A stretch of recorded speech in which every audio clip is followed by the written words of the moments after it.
Hello everyone, Angie here, and today we are going to do a review and flip through of The Magic Tarot by Amaia Arrazola, and I apologize if I mispronounced that name. So looking at the box, it looks like this.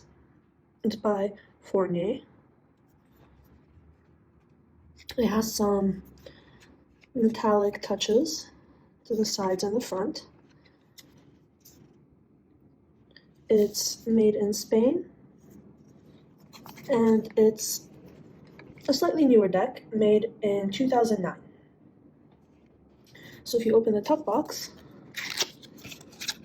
this is what the inside looks like.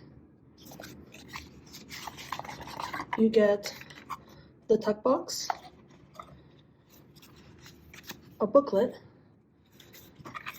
and 2 title cards. I'm just going to hold them up here.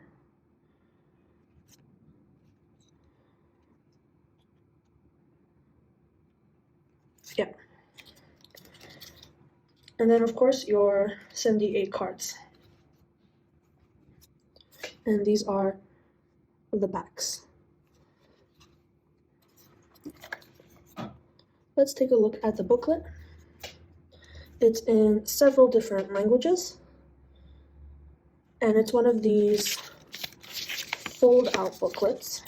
Oh, let's not catch fire here. It's one of those fold-out booklets. The English starts here on page 21, and you get 1, 2, 3.5 pages, and there's 1 spread included. It's just a generic Celtic cross. And there's nothing in the booklet about the artwork used in the deck or why the artist chose that imagery. It's just some keywords for each card in the upright and reverse positions. There's a little note right at the end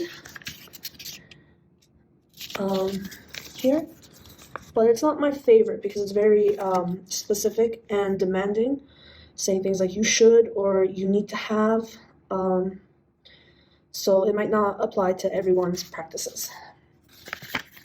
But it is okay if you just need some keywords. That's what's in that booklet there.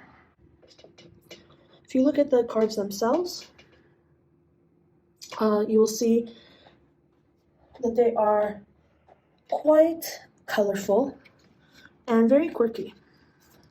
I really enjoy the imagery. They're separated into major and minor arcana like traditional tarot decks, and this one in the majors are broken into the number up top and the Spanish name followed by the English name on the bottom. And both of those are in kind of thin yellow borders all across the major arcana. The minors also have the 2 borders, but the top will have the Spanish name written out, and the bottom will have the English name written out. The minors are also color-coded to the suit, so the swords are all on a purple background, the cups are all on a pink background, the wands are all on a orange background, and the pentacles are all on a blue background.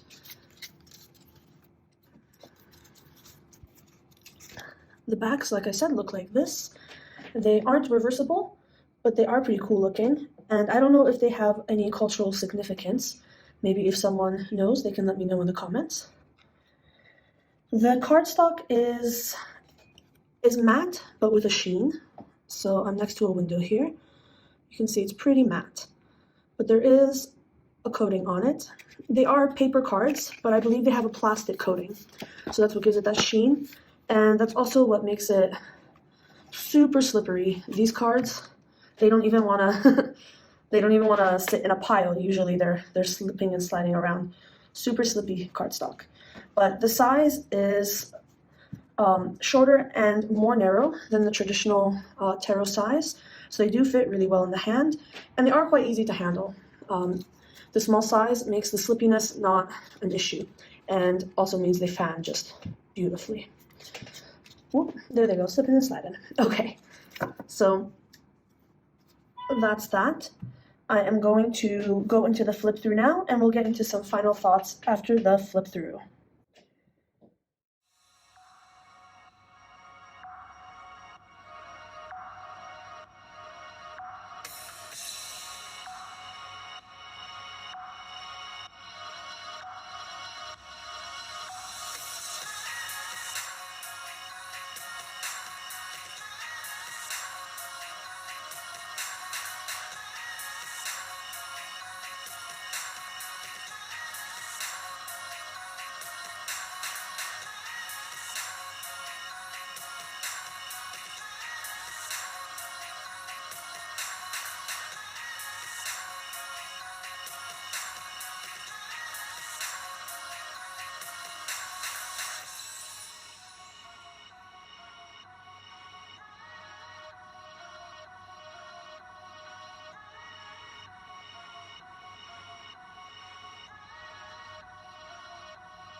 My final thoughts on this deck is that I love the colors, I love the quirkiness, I love the way the tarot was portrayed by the artist in this deck. For me, this deck seems kind of like a mix between Marseille and the RWS. You have a very kind of Marseille Fool here, as well as the Magician and the High Priestess, right? All of these are very Marseille styles. You even have the third figure in the Lovers. But then you have some more RWS interpretations as well, especially in the minors. There's a lot more cards that go their own way, have interesting interpretations, or kind of follow the RWS interpretation, like the Eight of Wands being for messages or speech or something swift, and the 9 being kind of that blockade, the 10 being a burden, you know? So I do feel like this deck is a bit of a hybrid that goes its own way at some times, but is still really easy to read, and I love that I have the connection to both systems.